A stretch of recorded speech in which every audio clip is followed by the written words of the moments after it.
Well, there we go. I mean, who's that fella there then? That is Che Guevara. Yeah, Che Guevara.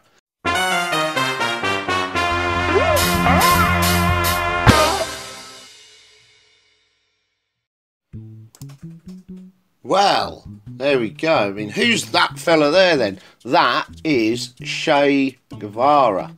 Yeah, Che Guevara. And this is me messing around with my GoPro because I didn't really know how to use it then, because I hadn't had it very long. I bought it last Christmas and this was like, I don't know, January or February or January. It was January, actually. Yeah, it was January 2018. Anyway, we're at the Che Guevara Memorial. Yeah, anyway, this place. And it's pretty cool. It's just out of Santa Clara. And it's obviously a memorial to this extraordinary revolutionary fella who gives the CIA a run around for a good few years before he was finally shot in Bolivia. But he was Fidel Castro's second in command, and from Argentina originally. But he went over to Cuba with Fidel to fight against Batista, wasn't it? And they won. And then after they won and they formed a new government in Cuba, he then went on to go around the world doing various stuff, even talking to the United Nations and things like that, and become an envoy for the Cuban Revolution, if you like.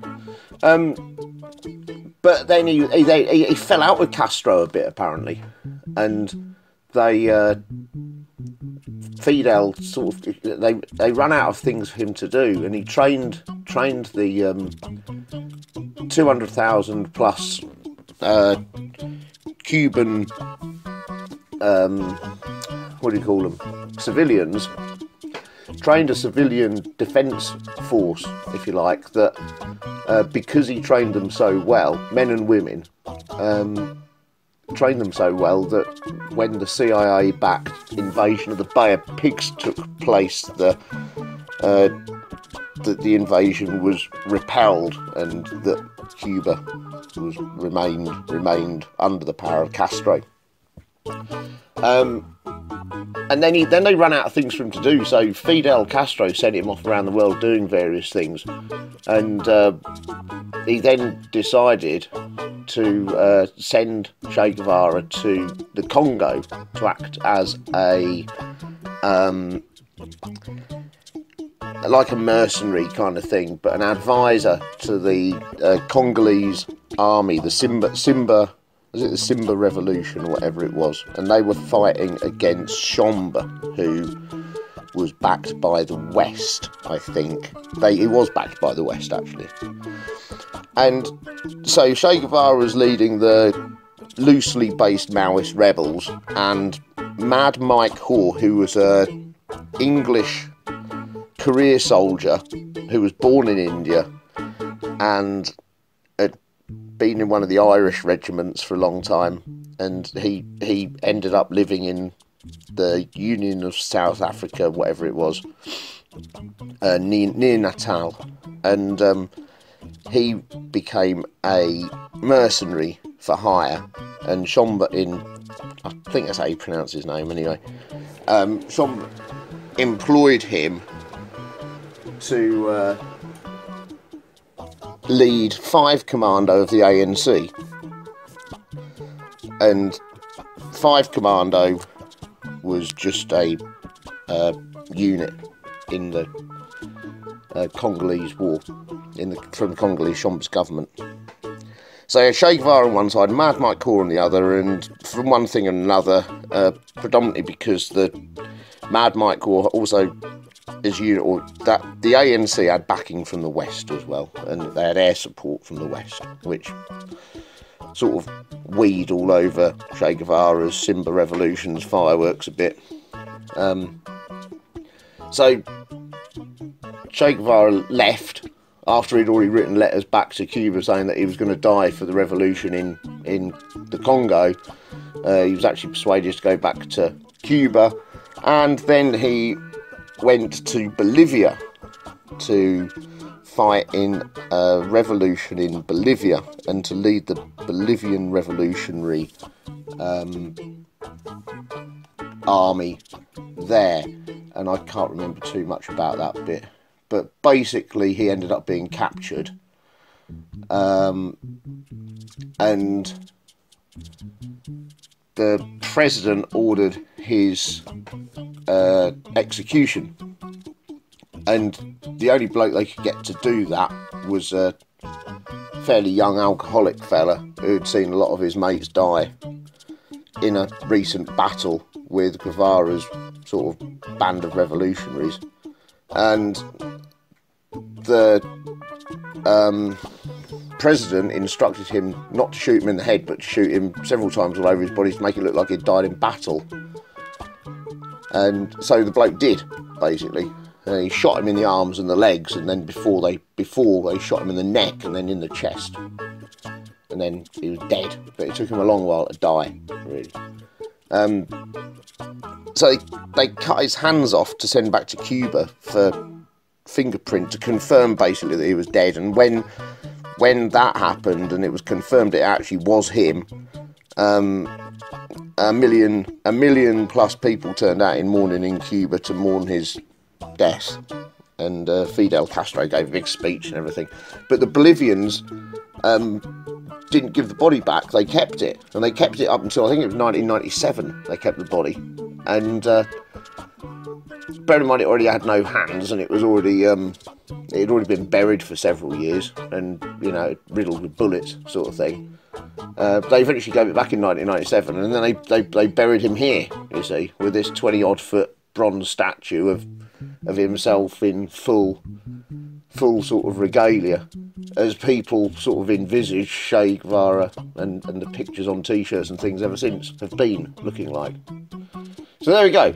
But it's interesting to go there and look at this. There is also a museum, and there's you're not allowed to video inside the museum, which is why there's no footage of it. And I think you have to pay a little bit to get in, or it's not very much or anything like that.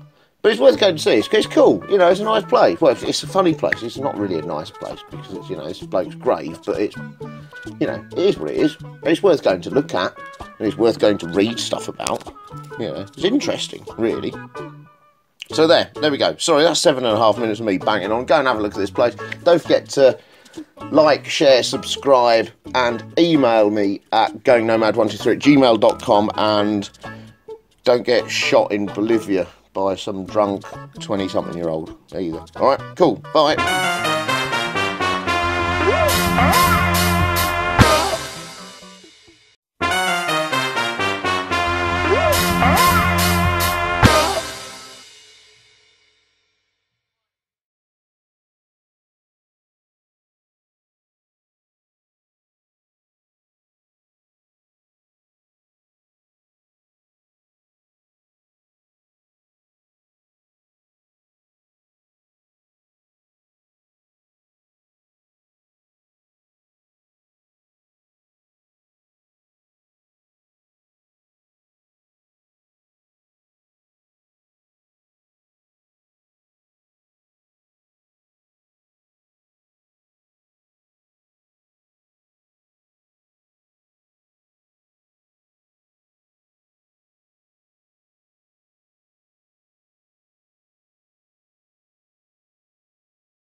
you now.